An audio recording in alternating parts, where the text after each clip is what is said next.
Pierre Laurent, secrétaire général du Parti communiste français et nouveau sénateur depuis le mois d'octobre, est notre invité ce soir. Bonsoir. Merci d'être avec nous. On va parler bien entendu ensemble du rapport gallois remis hier et puis des mesures retenues aujourd'hui par le gouvernement en séminaire pour relancer la compétitivité française. Ensuite, Catel Prigent de l'AFP nous rejoindra sur ce plateau pour vous interroger sur vos rapports avec le gouvernement et avec le Parti socialiste, alors qu'on se demande de plus en plus si vous êtes dans la majorité ou dans l'opposition. Et puis en fin d'émission, Michael Zamès de Public Sénat vous demandera notamment où est la place, l'avenir de Jean-Luc Mélenchon. Mais pour commencer donc, Pierre Laurent, sur l'architecture générale du rapport gallois, est-ce que tout est acheté, comme l'a dit ce matin Jean-Luc Mélenchon? Oui, je crois que nous ne partageons ni le diagnostic ni les solutions. Parce que ce diagnostic, ça consiste à nous dire, c'est un thème récurrent depuis des années, porté par le MEDEF, que le problème de l'industrie française est un problème de compétitivité et que ce problème de compétitivité, c'est le coût du travail. Nous récusons les termes de ce diagnostic. Le problème de l'industrie française, c'est deux choses. C'est l'absence de politique industrielle depuis des années. On a laissé les stratégies des groupes dominer la politique industrielle et en vérité la mettre en pièces. Donc on n'a pas de vision et pas d'ambition nationale pour l'industrie française. Et deuxièmement, on a donné la priorité à des stratégies de rentabilité financière qui prélèvent de la richesse sur les entreprises. Et c'est ça le problème, et pas le travail qui, au contraire, la richesse potentielle pour pouvoir reconquérir l'industrie nationale. Mais Pierre Laurent, le rapport gallois et les mesures retenues par le gouvernement ne portent pas que sur le coût du travail. En partie, on va détailler différentes mesures. Donc est-ce que ça veut dire que vous jetez à l'eau, au bain, tout le rapport, comme Jean-Luc Mélenchon? Est-ce que tout est à mettre à la poubelle? Le cœur du rapport, il ne faut pas tourner autour du pot, le cœur du rapport, c'est la mesure qui est proposée, c'est le choc de compétitivité, comme ils disent. Le pacte de compétitivité, a dit François Hollande. D'accord, on peut jouer sur les mots, mais au fond, il s'agit de transférer plusieurs dizaines de milliards sur les salariés au détriment, soi-disant, pour permettre le développement de l'investissement. Mais si les groupes n'ont pas investi, ce n'est pas parce que, je parle des grands groupes singulièrement, ce n'est pas parce que le coût du travail était trop important, c'est parce que les charges financières qui pèsent sur ces groupes-là, les prélèvements des marchés financiers, parce que les dividendes versés aux actionnaires sont trop importants. Et c'est là-dessus qu'il faut prendre de l'argent et pas sur le travail, qui est au contraire une des conditions du redressement productif national. Alors l'allègement des charges, c'est effectivement une des mesures retenues par le gouvernement, annoncée par Jean-Marc Ayrault aujourd'hui, 20 milliards d'allègement de charges. Est-ce que vous ne pensez pas quand même que les entreprises aujourd'hui ont besoin d'oxygène, notamment pour investir? Non mais écoutez, il y a de l'argent. Le problème, c'est de savoir où on le prend. Ce qu'on appelle les charges ne sont pas des charges. C'est un mot que moi je conteste. Ce sont des cotisations sociales. Or, la protection, qui servent à financer la protection sociale. Et la protection sociale est un facteur qui améliore la productivité du travail. Il vaut mieux avoir des salariés mieux formés, protégés devant la maladie, protégée devant les aléas de la vie. Donc la protection sociale n'est pas... à aucun moment dit qu'elle allait revenir sur cette protection sociale. Non mais si à force de procéder par allègements successifs des cotisations sociales, et à force de présenter cela comme des charges, on met en cause cela. Et nous contestons ça. Au contraire, d'ailleurs, il faudrait même investir dans la sécurisation de l'emploi, c'est-à-dire donner de nouvelles garanties aux salariés. C'est aussi que va exploiter le gouvernement. C'est en tout cas une des pistes qui est dans la négociation sociale en ce moment. Donc il y aurait un vrai progrès de civilisation à faire en matière de sécurisation de l'emploi. Donc c'est pas là. Par contre, je le répète, dans les charges financières et les dividendes, là, il y a de l'argent à trouver. Je donne un chiffre, un seul, puisqu'on parle beaucoup de chiffres. La totalité des cotisations sociales payées par les entreprises non financières françaises, c'est 145 milliards d'euros. Mais la totalité des dividendes versés aux actionnaires et des charges financières payées par ces mêmes entreprises, c'est 309 milliards d'euros. 2 fois plus. Donc il y a 2 fois plus d'argent qui va à la rémunération de la finance que d'argent qui va aux cotisations sociales. Donc nous, on dit... Protégeons au contraire ces cotisations sociales parce qu'elles aident à développer un emploi qualifié et sûr dont on a besoin pour faire une production, des productions utiles et performantes, et au contraire, diminuons la rente versée aux marchés financiers, aux actionnaires, qui est une rente qui ne sert à rien pour le développement de l'économie. Est-ce que vous auriez aimé, en compensation de ces allègements de charges, que le gouvernement les conditionne, par exemple, à des investissements obligatoires pour les entreprises? Il faudrait commencer, en vérité, avant de parler de nouveaux chocs de compétitivité, il faudrait mettre à plat, d'ailleurs ça pourrait être le Parlement qui fasse ça, qu'on crée une commission d'enquête, qu'on mette à plat toutes les exonérations de cotisations sociales qui existent, qui sont déjà très, très nombreuses, plusieurs dizaines de milliards d'euros, et qu'on évalue leur efficacité. Parce que ce n'est pas une recette nouvelle. On nous dit, là, il y a un choc nouveau, etc. Mais ça fait des années qu'on procède par exonération de cotisations sociales. Et le résultat de ça, c'est qu'on a développé le chômage et détruit 700 000 emplois industriels depuis 10 ans. Donc nous allons continuer à nous enfoncer dans cette logique-là. Non, Pierre Moscovici a dit aujourd'hui à l'Assemblée nationale que ces mesures de compétitivité allaient permettre de créer des centaines de milliers d'emplois. Mais il faudra qu'il nous explique comment, puisque ce qu'on fait, c'est qu'on va donner de nouvelles marges aux entreprises, singulièrement aux grandes entreprises, et effectivement sans contrôler l'utilisation de ces marges. Or, pour le moment, le problème, c'est que les marges existantes, qui sont déjà très importantes, je rappelle quand même que les groupes du CAC 40, qui ont pleuré misère dans le journal du dimanche, il y a quelques jours encore, font, et encore l'année dernière n'était pas une des meilleures années, plus de 78 milliards de profits, eh bien ces marges-là, à quoi elles sont utilisées? Justement à rémunérer du capital qui ne s'investit pas. Donc c'est ça qui doit changer, c'est la manière dont on utilise ces marges. Alors, mais elles existent. Pour payer ces allègements de charges, il y aura notamment une hausse minime de la TVA, notamment pour le taux principal de 19,6 jusqu'à 20%. François Hollande avait dit qu'il ne toucherait pas à la TVA. Est-ce que ça, c'est un reniement de ses engagements de campagne ?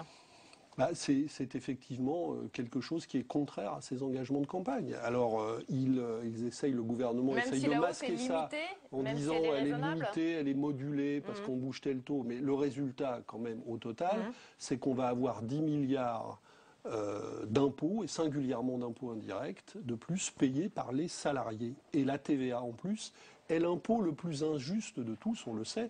C'est celui qui touche proportionnellement le plus les foyers modestes. Une hausse de la CSG ? Non, je pense que l'heure n'est pas à alourdir la charge pour les salariés.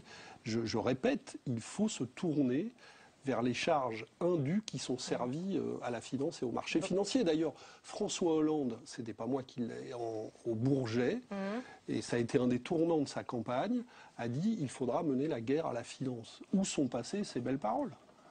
Parce qu'en vérité, depuis 2008, et même Sarkozy, quand il y a eu le déclenchement de la crise en 2008, elle dit nous avons laissé dériver la finance. Donc on nous parle sans arrêt de réguler la finance, on nous parle de faire la guerre à la finance, mais à chaque fois qu'il faut le faire, il n'y a plus personne. Or en vérité, la vraie solution, elle est de ce côté-là. Dans le journal du dimanche, ce week-end, vous appeliez le gouvernement à un nouvel élan vers la gauche. Le compte n'y est pas ce soir ? Pas du tout, mais nous allons continuer à argumenter, nous allons continuer à convaincre, nous allons continuer à faire des propositions alternatives, parce que nous ne nous contentons pas de critiquer le rapport Gallois, nous mettons sur la table des propositions comme celle que je disais à l'instant sur la taxation des dividendes. Il faudrait aussi réorienter totalement le crédit bancaire et financier, il faudrait qu'on puisse... que les entreprises qui investissent réellement, qui créent réellement de l'emploi, aient accès à un crédit à bas taux. Mais pour ça, il faudrait reprendre le contrôle sur le système bancaire et financier. Il faudrait faire jouer un autre rôle à la Banque centrale européenne. Donc des solutions existent. Donc pour le moment, nous n'avons pas convaincu le gouvernement, à l'évidence. Eh bien, nous allons continuer. Nous allons rencontrer d'ailleurs Jean-Marc Ayrault, les parlementaires. Nous allons rencontrer Jean-Marc Ayrault. On va y revenir dans la deuxième partie de l'émission jeudi. Voilà. Oui. Et jeudi, eh bien, nous mettrons à nouveau sur la table des propositions. Et je rappelle une chose que nous allons rappeler au Premier ministre, c'est que l'an dernier, la majorité de gauche au Sénat, quand le Sénat est passé à gauche, a voté un collectif budgétaire qui comportait une réorientation de 30 milliards d'euros par des mesures diverses. Eh bien, ces mesures-là, nous demandons leur application aujourd'hui. Donc nous ne sommes pas, certains disent, ils sont avec la droite. On n'est pas du tout avec la droite. Nous allons défendre des mesures qui ont été votées par la majorité de gauche au Sénat et qui aujourd'hui ne sont pas mises en œuvre et qui éviteraient d'aller chercher de l'argent dans la poche des salariés. Pierre Laurent, c'est aujourd'hui la date anniversaire des 6 premiers mois de François Hollande à l'Élysée. Vous êtes un vrai déçu ce soir ? Je pense que le cap qui est pris actuellement n'est pas le bon et qu'il ne permettra pas de combattre la crise. Donc, déçu en ce qui me concerne, je sais que beaucoup de gens sont déçus parce qu'ils ont voulu le changement. Moi, je ne regrette pas d'avoir chassé Nicolas Sarkozy du pouvoir, parce que je pense que la politique de droite, et j'entends les déclarations de la droite, serait d'une très grande agressivité aujourd'hui. Mais vous ne voyez pas vraiment de différence. Mais dès le début, nous savions qu'il allait avoir un problème dans la politique gouvernementale et que la contradiction, le gouvernement allait buter sur l'ampleur de la crise et sur la faiblesse des moyens qu'il mettait en face pour elle. Nous y sommes. Vous pensez que François Hollande a sous-estimé la force, les effets de la crise? Oui, je crois. Je crois que le gouvernement et François Hollande ont considéré qu'ils pouvaient, en prenant des mesures qui visent à apaiser les marchés, en signant malgré tout le traité budgétaire européen, bien qu'il n'ait pas obtenu sa renégociation, et d'ailleurs Moscovici s'en vante, nous avons des bateaux parce que nous sommes complaisants avec les marchés financiers. Mais en vérité, les chiffres du chômage continuent d'augmenter, la conjoncture est mauvaise, il n'y a pas de croissance. Donc si on continue dans cette voie-là, nous n'aurons pas de solution à la crise. Et nous demandons un changement de cap vers la gauche, effectivement. Il faut revenir à une vraie politique de gauche. Vous n'êtes pas quand même... Vous n'en êtes pas à souhaiter un échec de ce gouvernement socialiste? Mais pas du tout. Écoutez, si j'ai créé avec d'autres, avec Jean-Luc Mélenchon, le Front de gauche, si j'ai initié cette démarche-là, c'est justement pour échapper à un dilemme que nous avons déjà connu, où on se dit soit la droite va revenir et ça sera plus catastrophique encore, soit nous avons l'échec de la gauche. Justement, moi, toute mon action vise à échapper à ce dilemme-là. Donc, je lance des appels et je continuerai de le faire au gouvernement, aux forces de gauche dans le pays, aux forces sociales et citoyennes pour se mobiliser, pour obtenir un changement de cap, pour que la gauche, justement, réussisse une politique de changement. Pierre Laurent, dans cette émission, on a un partenariat avec Orange et leur application TV Check. On a une question de Michel. Est-ce que vous vous considérez comme un meilleur opposant au gouvernement que l'UMP ? Non, mais moi, je ne joue pas du tout dans la même catégorie. L'UMP est une opposition farouche au gouvernement. Ils veulent récupérer le pouvoir pour mener des politiques qui seront plus brutales encore. Et moi, je n'ai rien à voir avec ça. Tout mon combat est à l'opposé de la droite et de l'extrême droite. Je suis quelqu'un qui a des exigences et qui a un regard critique sur la politique du gouvernement, mais qui fait des propositions alternatives de gauche et qui défend, je crois, ce qui était l'aspiration d'une majorité de ceux qui ont voulu le changement au printemps dernier. Je pense que si la question vous est posée via TV Check, eh bien c'est parce que plusieurs textes ont été rejetés au Sénat, notamment du fait d'une alliance un peu improbable entre votre groupe ici et l'UMP. Alors on peut se demander plus généralement si le Front de gauche est entré dans une phase active d'opposition à la politique du gouvernement. Mathilde Bélanger a enquêté pour nous. Je vous propose de regarder ce reportage et après vous réagirez. Les parlementaires communistes oseront-ils aller jusqu'à la déclaration de guerre? Depuis quelques semaines, le ton monte entre les socialistes et leurs alliés d'extrême gauche. Le PCF prévient qu'il ne votera pas le budget 2013 ni la loi de financement de la sécurité sociale si ces amendements ne sont pas adoptés. Une menace prise au sérieux par la majorité. Je les appelle à un peu de responsabilité. Quand on est dans une majorité, même si on n'est pas au gouvernement, on doit accepter le pacte majoritaire et sur les sujets aussi importants que dans la loi de finances, que d'autres textes que le gouvernement porte, un peu de responsabilité. La semaine dernière déjà, 2 textes ont été rejetés au Sénat suite à une alliance inédite des voix du Front de gauche et de la droite. Car si les socialistes ont la majorité absolue à l'Assemblée, ce n'est pas le cas au Sénat, un avantage dont les communistes entendent bien se servir pour peser sur les décisions. Il y a un problème de travail en commun. Les sénatrices et sénateurs communistes ne sont jamais entendus par des membres du gouvernement sur tel ou tel projet de loi. Je considère qu'en étant dans la majorité ici au Sénat, nous pourrions avoir une approche commune sur un certain nombre de textes pour voir jusqu'où effectivement nos amendements pourraient être adoptés. Éliane Assassi l'assure, le PCF n'est pas dans l'opposition, mais le parti multiplie les critiques à l'égard du gouvernement et la discorde semble profonde. Les annonces de Jean-Marc Ayrault sur la compétitivité ont provoqué une nouvelle levée de boucliers à gauche. C'est toute la politique d'austérité qui est mise en cause. Il y a 6 mois, presque jour pour jour, François Hollande était élu grâce à une majorité dont nous sommes, une majorité populaire pour le changement. Nous votons ce qui va dans la bonne direction. On a voté le projet de loi renforçant la SRU. On s'est satisfait de la suppression du bouclier fiscal. Mais nous ne voterons pas ce qui renforce l'austérité, ce qui envoie notre pays dans le mur et surtout ce qui n'est pas à l'aune du changement attendu dans notre pays. À la demande de Pierre Laurent, les parlementaires communistes seront reçus jeudi à Matignon. L'objectif, trouver à tout prix un terrain d'entente sur le budget 2013 pour éviter l'image désastreuse d'une majorité divisée. Alors, le Front de gauche est-il ou non dans l'opposition, dans la majorité? Réponse avec Catel Prigent de l'AFP qui est avec nous sur le plateau de Pierre Laurent pour vous interroger ce soir. Bonsoir Catel. Bonsoir. Alors, on l'a entendu, vous avez fait rejeter 2 textes avec l'aide de l'UMP. Donc justement, êtes-vous encore dans la majorité présidentielle? Êtes-vous dans l'opposition? Écoutez, d'abord, nous n'avons pas fait rejeter des textes avec l'UMP, nous n'avons pas réussi à nous mettre d'accord avec le gouvernement sur ces textes. Et nous avons proposé au gouvernement des portes de sortie à cela. Je prends les 2 exemples. Sur la loi sur l'énergie, la loi Brottes, nous avons proposé au gouvernement de voter tous les articles avec lesquels nous étions d'accord, de les sortir d'un et de sortir l'article qui faisait problème, que nous considérons dangereux parce que mettant le doigt dans une dérégulation des tarifs, et de le rediscuter dans une autre discussion. Donc nous étions prêts à voter l'essentiel de la loi.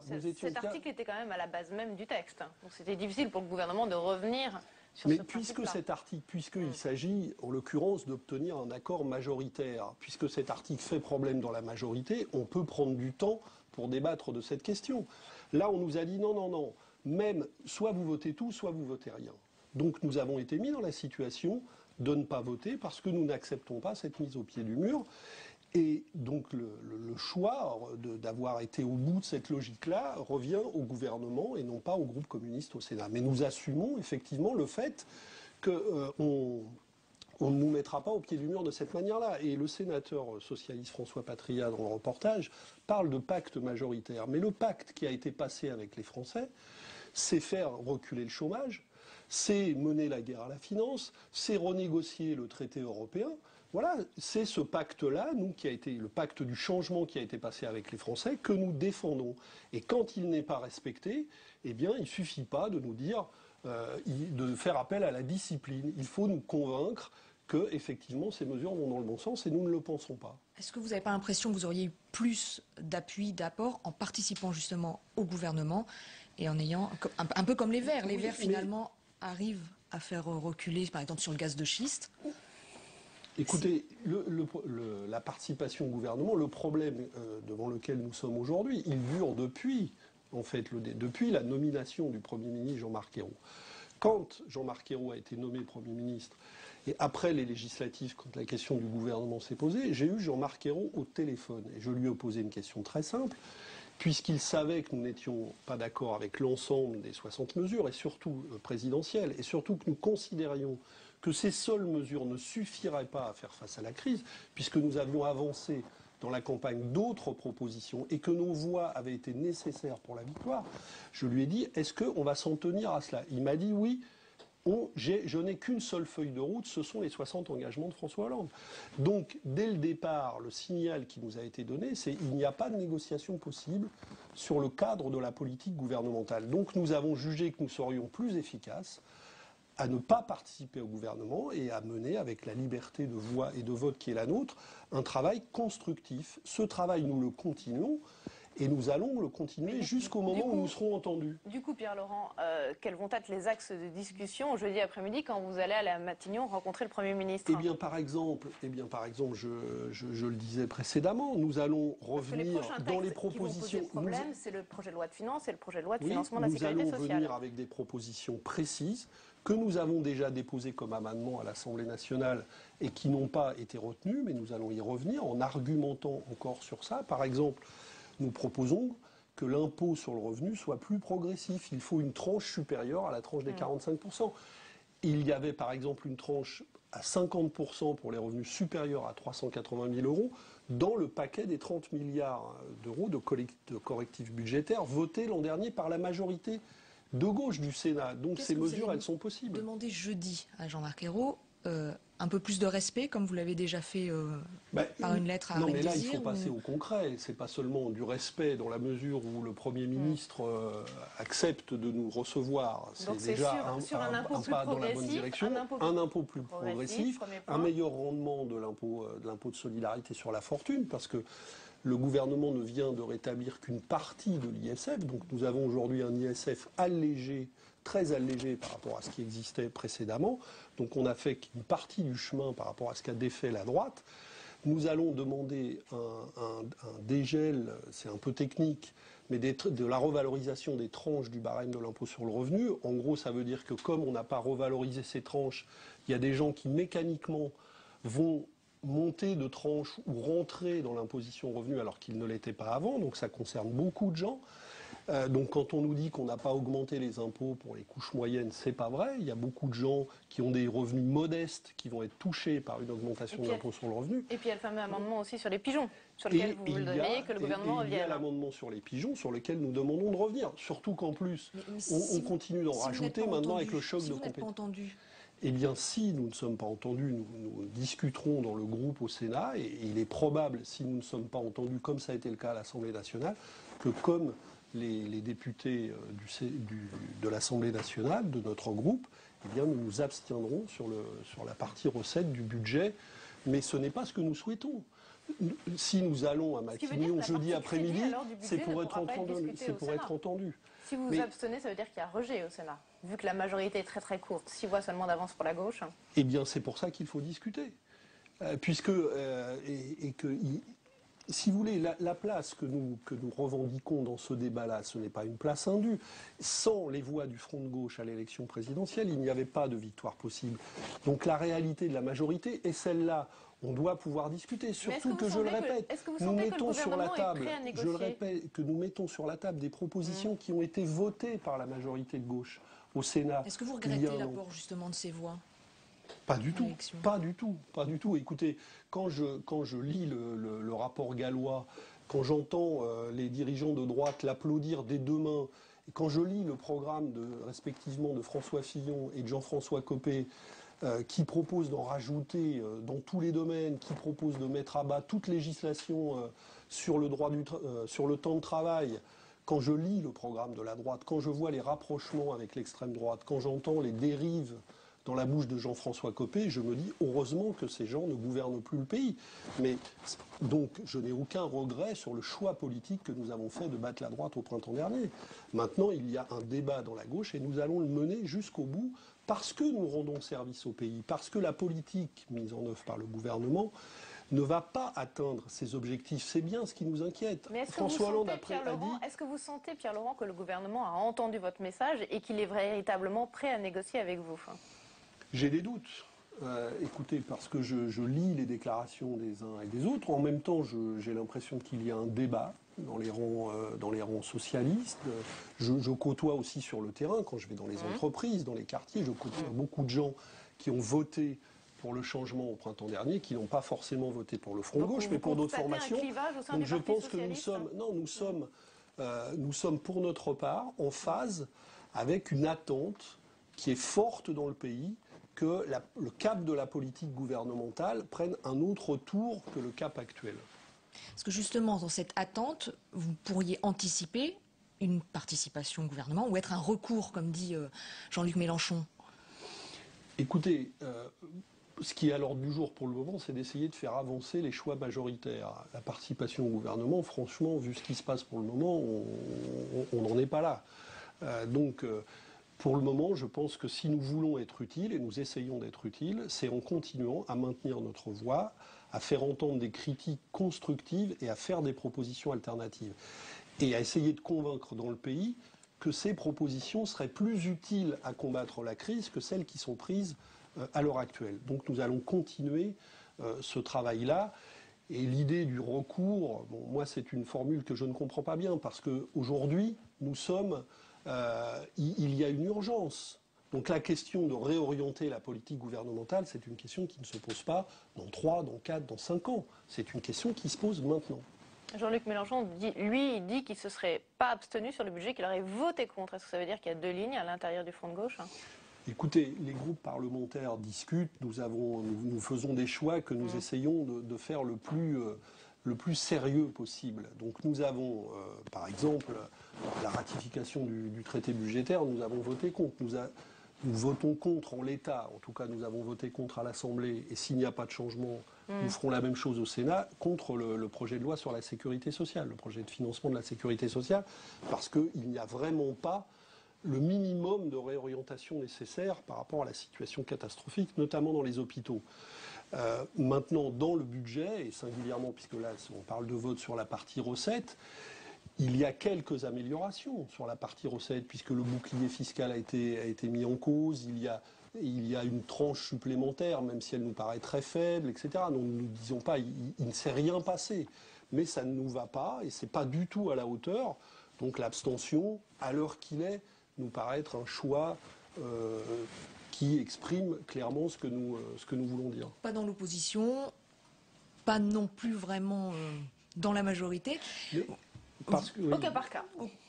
Oui, on vote ce qui va dans le bon sens, on critique ce qui ne nous paraît pas suffisant et on agit pour continuer à faire évoluer les choses. Nous ne sommes pas dans une posture politique. C'est pour ça que le débat sur vous êtes dans la majorité, vous êtes dans l'opposition, finalement, je sais bien qu'on me pose tout le temps la question, mais nous intéresse assez peu dans la mesure où nous avons contribué à une majorité politique dans le pays. Et nous l'avons fait en connaissance de cause et en connaissant les contradictions auxquelles nous allions avoir affaire avec le Parti socialiste. Et nous l'avons fait pour les raisons que j'ai dit tout à l'heure, le sentiment que la droite, il fallait vraiment pas la laisser au pouvoir. Maintenant, nous menons le travail pour faire avancer les choses, et c'est comme ça que nous allons continuer à faire. Merci Catel. Pierre-Laurent, vous invitez samedi prochain la presse à enterrer le Parti communiste français. Non, à enterrer l'enterrement du Parti communiste. On s'est amusé avec ça. Pourquoi ? Parce que nous allons rassembler plusieurs centaines de nouveaux adhérents au Parti communiste. Nous avons fait plus de 6000 nouvelles adhésions dans les derniers mois, au cours de l'année, même plus maintenant. Et cette jeunesse qui a commencé à envahir le Parti communiste, eh bien, nous la jugeons pas assez visible. Donc nous allons montrer ce qu'il en est de la jeunesse du Parti communiste. Bon, on a compris en tout cas qu'ici au Sénat, Pierre-Laurent, vous aviez bien reboosté votre groupe parlementaire, une opposition franche sur certains textes. Il faut dire que vous avez été à bonne école pendant les dernières campagnes avec Jean-Luc Mélenchon. Alors Pierre-Laurent est-il sous influence? Réponse tout de suite avec ce reportage d'Alexandra Collineau. Il est d'abord resté dans l'ombre de Jean-Luc Mélenchon, écrasé le temps d'une campagne présidentielle par le poids médiatique d'un candidat du front de gauche fort en gueule. Mais la promesse des grands soirs électoraux s'est envolée. Mélenchon en retrait, Pierre-Laurent reprend donc du terrain. Le verbe plus haut, les propositions plus radicales. Il marche dans les pas de son camarade. Jean-Luc, c'est pas le professeur de Pierre-Laurent. Voilà. Mais on s'influence tous dans ce qu'on fait tous le mieux. Voilà. On est ainsi fait, responsable politique. De toute façon, c'est vrai dans la vie de tous les jours où chacun a des qualités. Bon, c'est clair que Jean-Luc, on fait difficilement mieux aujourd'hui comme orateur. Donc voilà, on a tous regardé. Pierre, on l'entend plus parce qu'il est sénateur, il est parlementaire. Donc aujourd'hui, nos groupes à l'Assemblée, au Sénat, d'autant plus au Sénat où les socialistes n'ont pas la majorité seule, font que c'est une de nos vitrines les plus importantes. Jean-Luc Mélenchon, en locomotive du front de gauche, a donc sorti le PCF de l'oubli, laissant à Pierre-Laurent la place pour déployer son parti. Il fallait s'affirmer au début. Le Front de gauche n'était pas dans le paysage, il était à 4% dans les sondages et tout. Maintenant, il est dans le paysage, à plus de 11%. Et maintenant, il faut faire de ces 11% une force. Le PCF rappelle désormais que sans ses 130 000 encartés et son ancrage historique sur le terrain, le Front de gauche n'ira pas loin. Voilà, Mickaël Zamez de Public Sénat nous a rejoint. Bonsoir Mickaël. Bonsoir Pierre-Laurent. Jean-Luc Mélenchon dit sur son blog s'être mis un petit peu en retrait délibérément, dit-il. Est-ce que c'est parce que le message ne passe plus ou parce que vous avez pris le pouvoir ? Écoutez, ça, il faut lui poser la question à lui directement. Oui, non, mais moi, j'ai pas de réponse à cette question-là. La vie politique, elle est très intense. En tout cas, en ce qui me concerne, j'ai pas envie et je pense pas que ce soit utile de se mettre en retrait. Bon, vous savez, on est au combat quotidiennement, au Parlement, mais dans le pays. Donc, j'essaye d'être utile.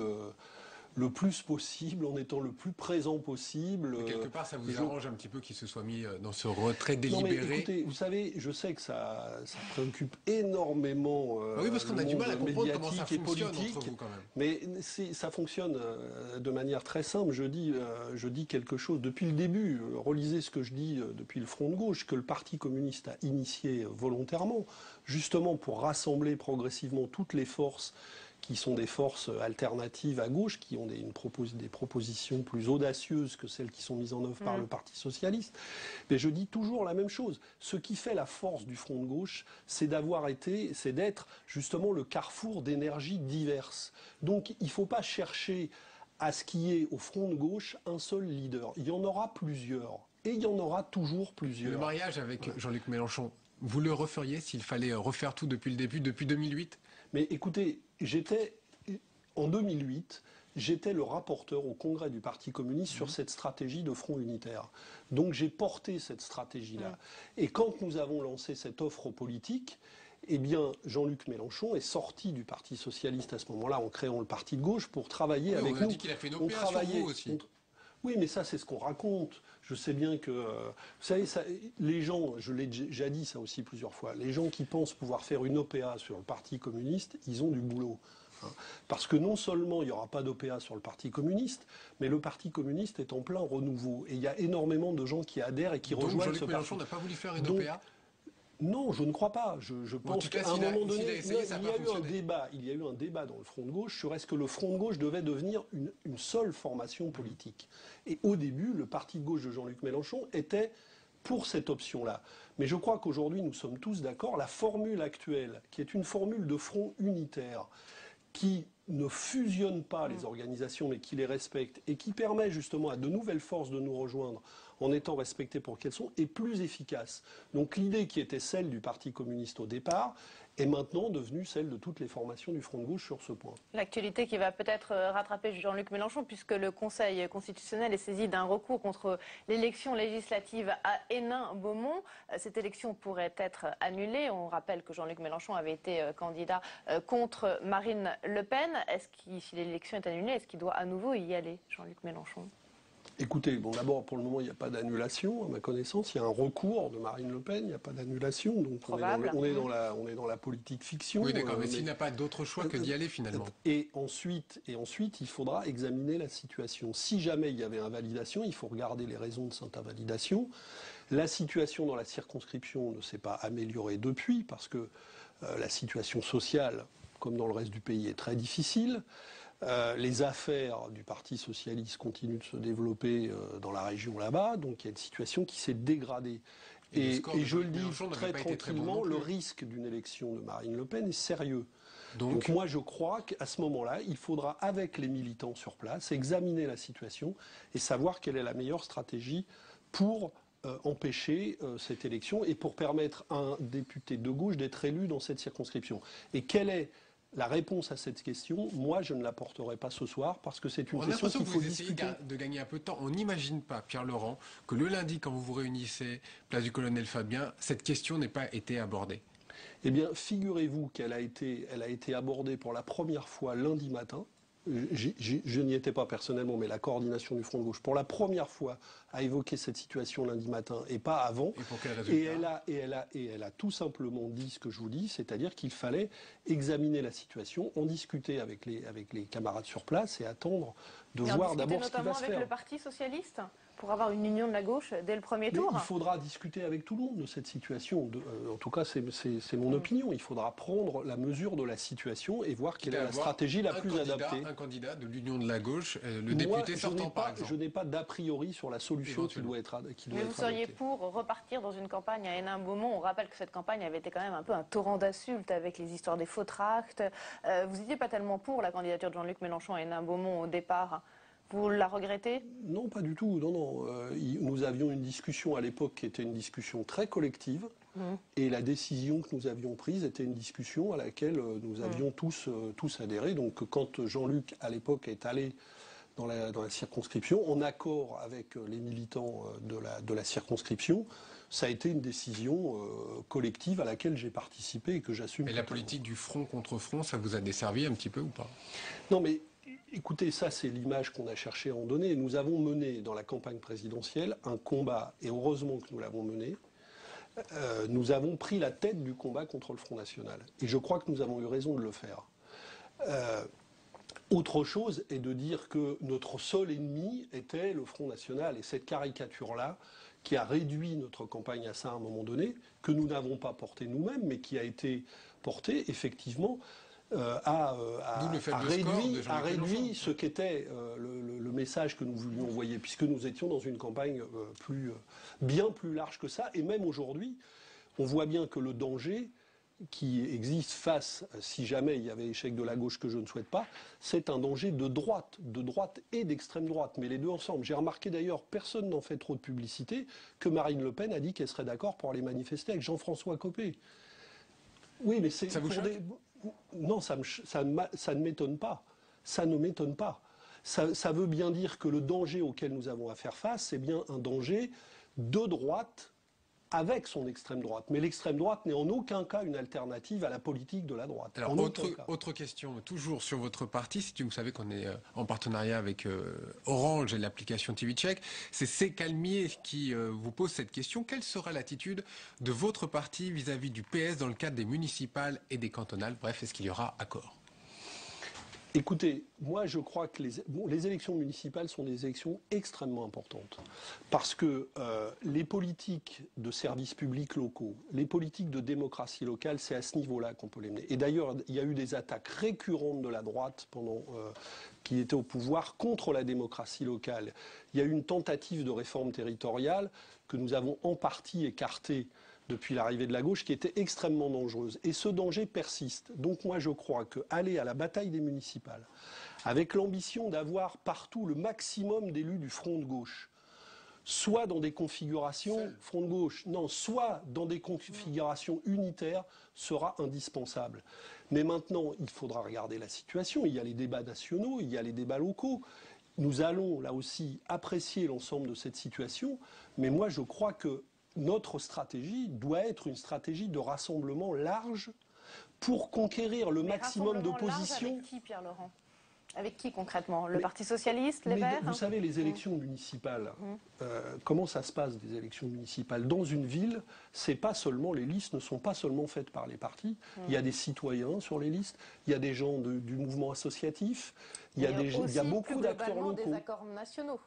Il y a aussi des accords nationaux et donc il faudra examiner ça. Effectivement, les villes qui sont actuellement à gauche le sont dans la plupart des cas par des coalitions de gauche. Et moi je pense qu'avant de tirer un trait sur ça, il faut mieux se demander si on va servir les populations, si on va avoir les moyens de mener des politiques de services publics locaux, de démocratie locale, de lutte contre l'austérité qui frappe aussi les collectivités locales. Donc on va aller avec des objectifs concrets, mais ce qui est certain, c'est qu'on fera des offres de rassemblement. Des questions de société, le mariage homosexuel. Est-ce que vous avez été choqué par ce qu'a dit l'intrusion de la religion dans ce débat sur le mariage pour tous ? Notamment de l'Église catholique. Écoutez, vous savez que nous sommes totalement favorables au mariage pour tous. Nous avions déposé des projets de loi déjà depuis longtemps sur cette question. Nous sommes favorables à l'adoption et même à l'accès à la procréation médicalement assistée. Donc nous sommes favorables à ça. Maintenant, que ce texte provoque un débat de société, nous le savons. Donc c'est un débat qui traverse la société française et qui traverse parfois les différentes formations politiques, mais aussi les courants. Donc que l'Église donne son opinion dans ce débat, elle a le droit. Elle a le droit de le faire.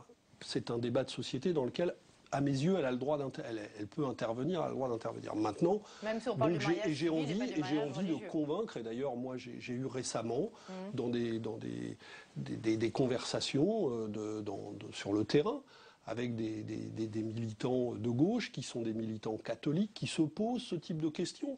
Et j'ai envie qu'on ait ces discussions-là. Donc je n'ai pas envie de stigmatiser non plus les oppositions qui sont faites. Ceci étant dit, dans les propos d'André 23, j'ai entendu des choses invraisemblables et totalement excessives. Je ne suis pas en train de...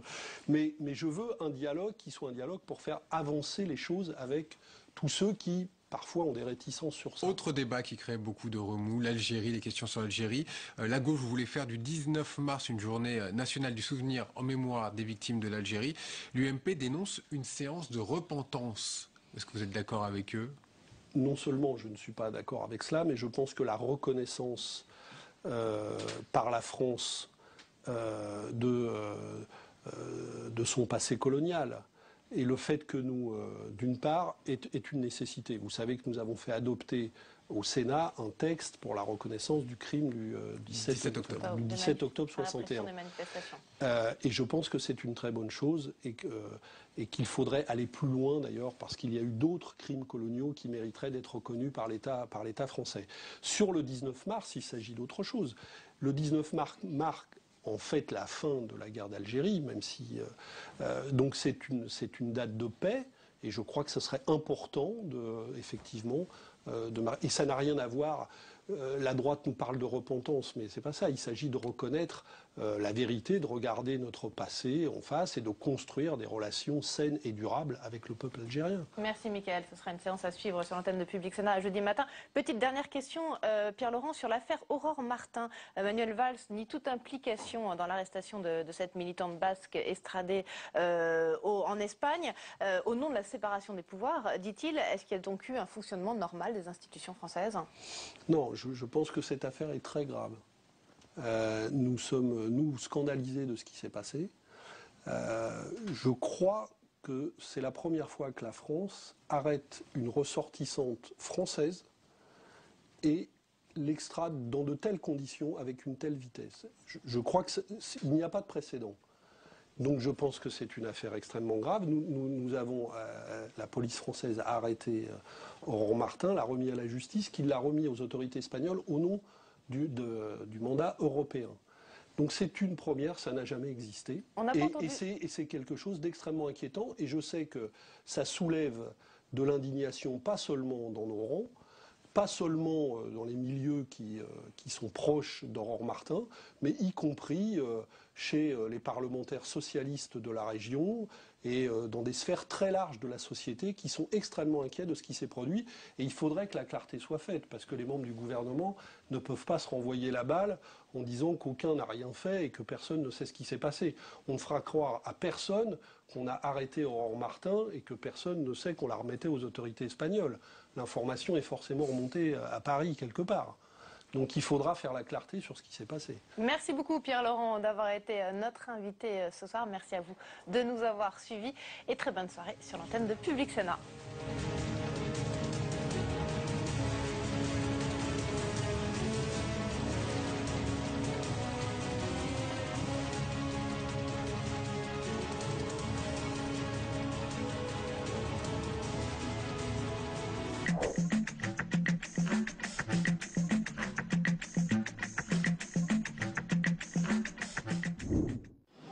Le vrai courage, Gilles Leclerc, c'est pas d'augmenter les impôts, tout le monde sait le faire. Nicolas Sarkozy est parti, mais la crise n'est pas partie. La politique économique du gouvernement, je lui donnerai un 0 pointé. Tous les matins à 8h15, Guillaume Durand et Gilles Leclerc reçoivent une personnalité politique dans l'invité politique.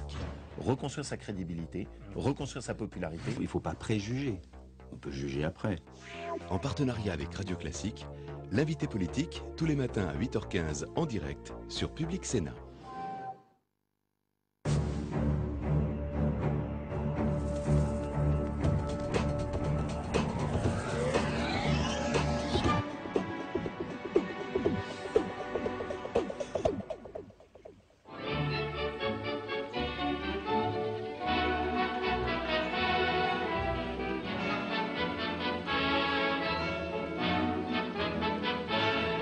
Bonjour à tous, bienvenue à Bannes, ce merveilleux village reculé et surtout perché quelque part dans le sud de l'Ardèche. Ici, une bataille a marqué le pays à la fin de la Seconde Guerre mondiale. Une embuscade hardiment menée par les partisans, les résistants. C'était à quelques kilomètres d'ici, dans la vallée, une bataille d'envergure qui a stoppé net la progression d'une importante colonne allemande en route vers le nord du pays.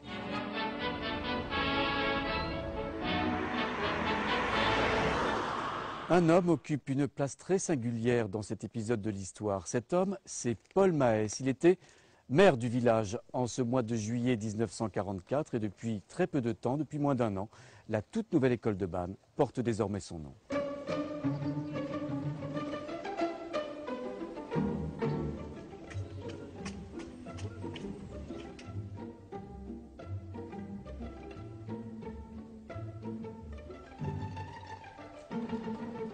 Voilà, je me trouve maintenant dans cette magnifique salle de classe de la toute nouvelle école de Bannes. Elle a 1 an et demi à peine. J'y rejoins l'un des professeurs de l'école, Frédéric Leclèche. Bonjour. Bonjour. Avec devant vous vos élèves, vos enfants, une classe de CM2, CM1. Bonjour à tous. Hein? Alors Frédéric Leclèche, cette école s'appelle Paul Maes. Est-ce que c'est un nom que vous connaissiez il y a encore quelques mois? Je l'ai découvert quand ils ont nommé cette école. Et auparavant, n'étant pas moi-même de Bannes, auparavant, je ne connaissais pas du tout ce personnage. Vous avez peut-être regardé les plaques qui sont sur l'école elle-même.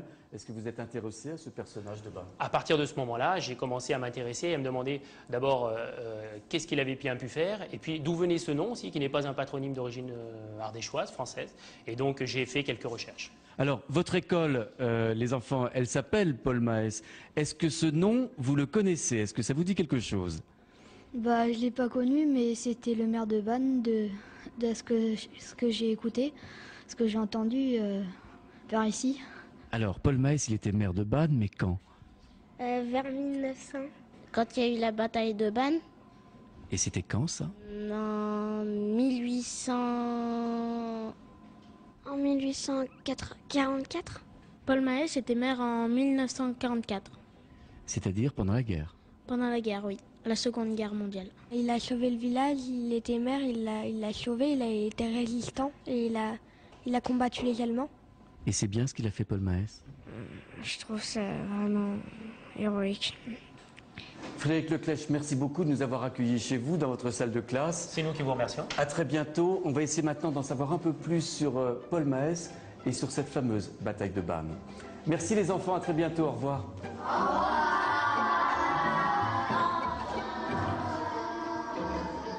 Alors vous l'avez compris, en cette fin du mois de juillet 1944, Paul Maes, le maire de Bannes, n'est pas tout à fait un personnage comme les autres. Son action, elle intervient quelques jours à peine après ce qu'on appelle ici la bataille de Bannes, autrement dit la plus grande bataille de la résistance ici dans le département de l'Ardèche.